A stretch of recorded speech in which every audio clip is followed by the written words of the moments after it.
Turma, vamos para a segunda parte dessa etapa, testar e refinar, que é a nossa penúltima etapa. A gente vai continuar então com as recomendações que faltam, né?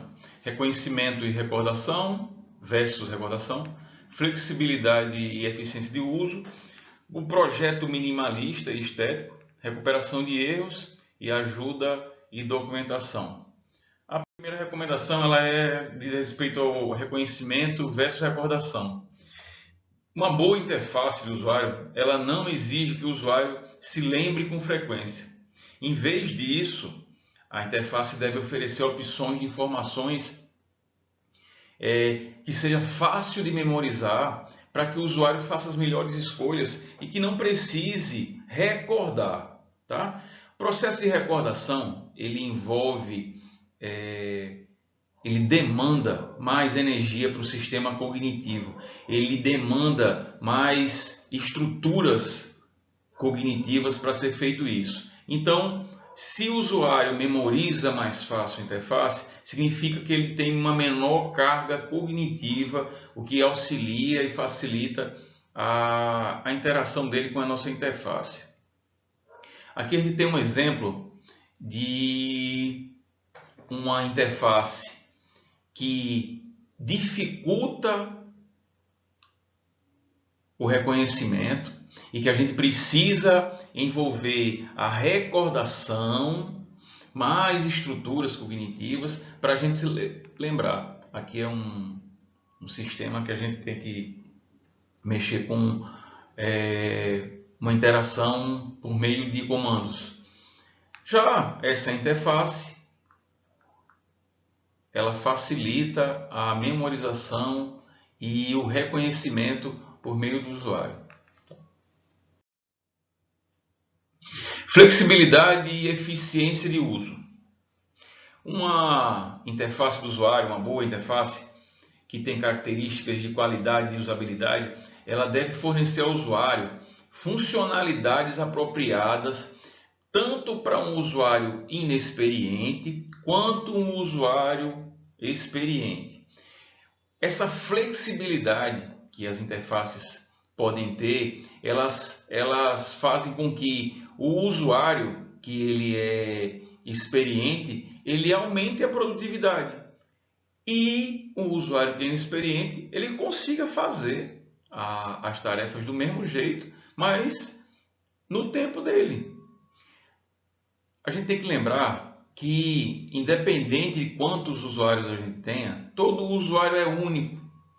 Cada um tem suas necessidades, cada um tem suas habilidades, e essas habilidades e necessidades têm que ser respeitadas igualmente. Cada tarefa é única e ela requer controles que sejam diferentes. Tá? Um controle, uma interface boa, com navegabilidade aceitável, para um usuário inexperiente, ela tem que ser mais específica, e para um usuário experiente, ela tem que ser mais voltada para aumentar a produtividade dele, acelerar em termos de tempo. Tá? Exemplos aqui, ó. Uma interface com flexibilidade e eficiência de uso. Para um usuário inicial, para um usuário inexperiente, eu tenho texto e tenho as associações com ícones do mundo real. O usuário vai lembrar um dia que colar tem a ver com isso aqui. Já para os usuários experientes, eu posso fornecer tecla de atalho. E ele nem acessa mais o menu, ele já vai direto para a tecla de atalho. Nessa recomendação, o que a gente diz é que uma interface tem que ser flexível o suficiente para que o usuário experiente consiga fazer exatamente isso, essas teclas de atalho, essa maneira de aumentar a produtividade dele, diminuindo o tempo que ele trabalha. A ideia aqui, ó, a ideia é que a gente organize a tela de forma que a interação seja facilitada. Um novo usuário que está entrando, claro que ele tem uma curva de aprendizado. Essa curva de aprendizado ela tende a ser mais suave ou mais súbita quando a interface ajuda. E o novo usuário, ele vai ter necessidade diferente, por exemplo, de um profissional que usa aquele sistema, aquela interface, por mais horas durante o dia. Esse cara que é experiente, ele quer uma interface mais ágil. Ele não quer clicar ele não quer clicar no menu, procurar a opção do menu, clicar nessa opção para aí sim ter o resultado que ele quer. O que ele quer simplesmente é Ctrl alguma coisa e deu. Um clique só, 2 cliques e deu. O Photoshop ela fornece várias teclas de atalho para usuários experientes, para usuários profissionais, usuários avançados. Enfim, isso aqui é um exemplo que eu retirei lá do Photoshop. Projeto minimalista e estético. Aqui é simples. Aqui a ideia é menos é mais. Isso facilita.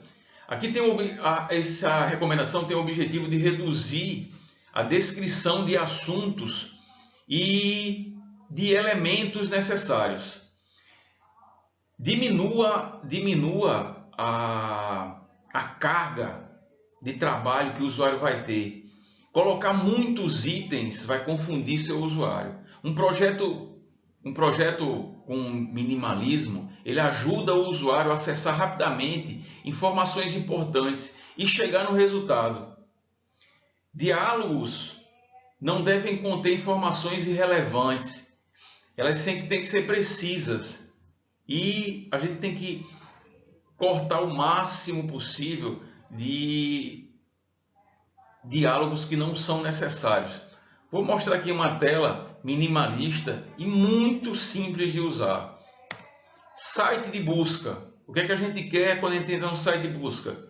A gente quer uma caixa de texto para digitar as palavras-chave da busca e um botão OK. Pesquisar e vida que segue. Para que colocar mais do que isso? Esse é o melhor exemplo de um projeto minimalista. Fazer o que tem que ser feito. Qual o objetivo de um site de busca? O que é que o usuário precisa? Qual a metodologia que eu vou usar? Qual a interface que eu vou usar? Quais os objetos de interação que eu preciso? E executa. É simples, tá? Nona recomendação, recuperação de erros. Pessoal, alguns erros vão acontecer, que o usuário vai cair, mas como é que a gente gerencia a recuperação de um erro cometido por usuário? É isso que trata essa recomendação. Qual o projeto que a gente desenvolve na interface para que o usuário consiga recuperar de um erro ocasional que ele cometeu? Normalmente a gente usa mensagem de erro, tá? Essas mensagens elas devem ser expressas em linguagem natural, sem códigos. Erro 404. O que é erro 404?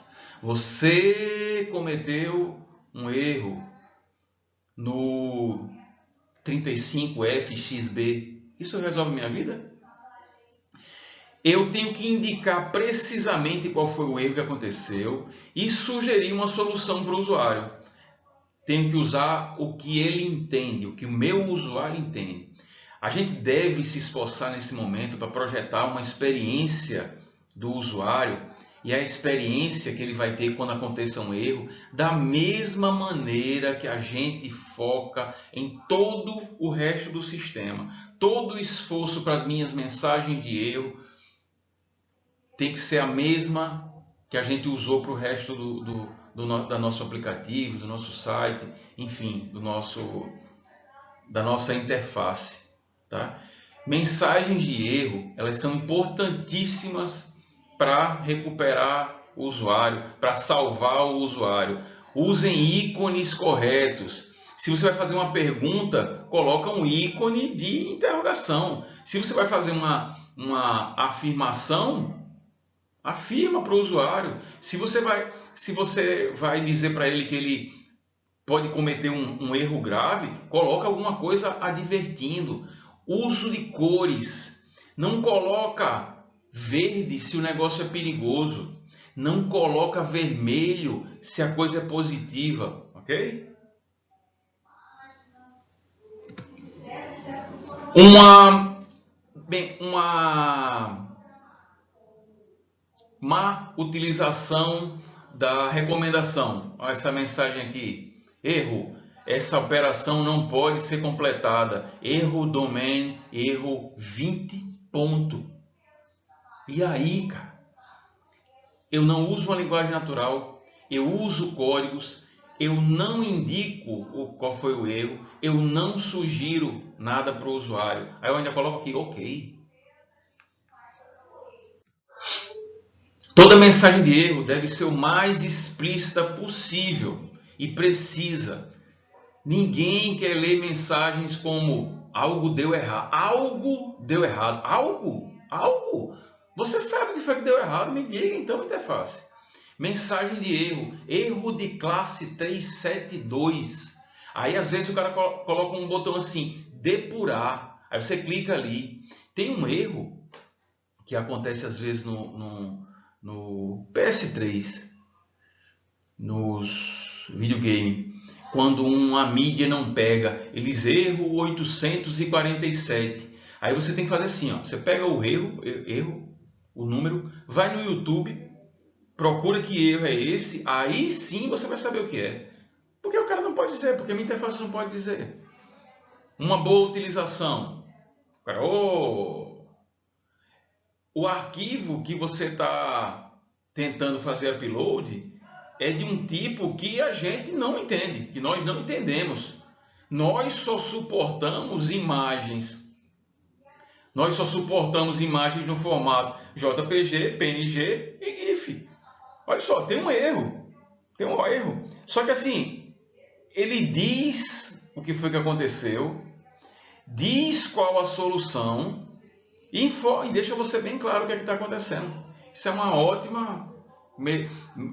ótimo método para usar a recomendação e recuperação de erros. Tá?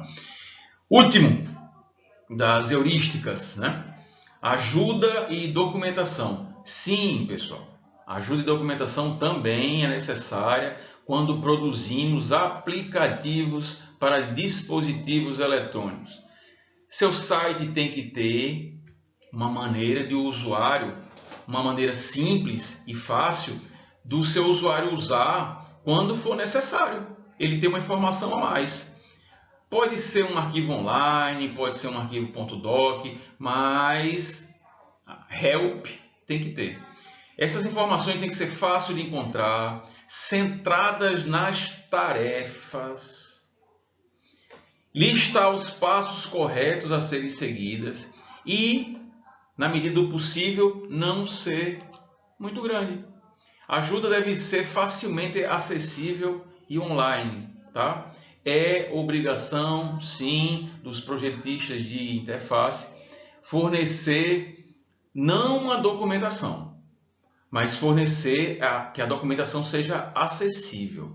A intervenção que um projetista de interface, de usabilidade ou de experiência do usuário faz na documentação é para saber se o help, a documentação de help da gente, ela é centrada na tarefa, se ela lista os passos corretos e se elas não são muito grandes, tá? e que elas têm que estar presentes na interface. Alguns exemplos aqui, ó. A solução que o Office usa.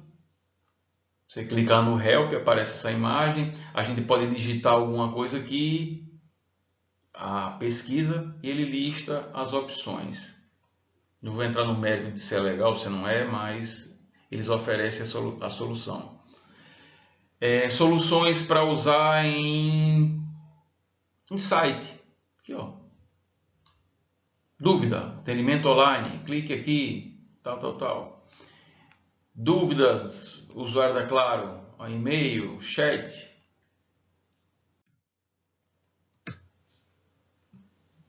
Site do MySQL, um manual de referência, bem interessante e bem direto. Outro manual de help aqui, com um FAQ, que também é uma solução interessante. É isto, pessoal, a gente fecha a parte das recomendações heurísticas e a gente se vê na próxima. Forte abraço.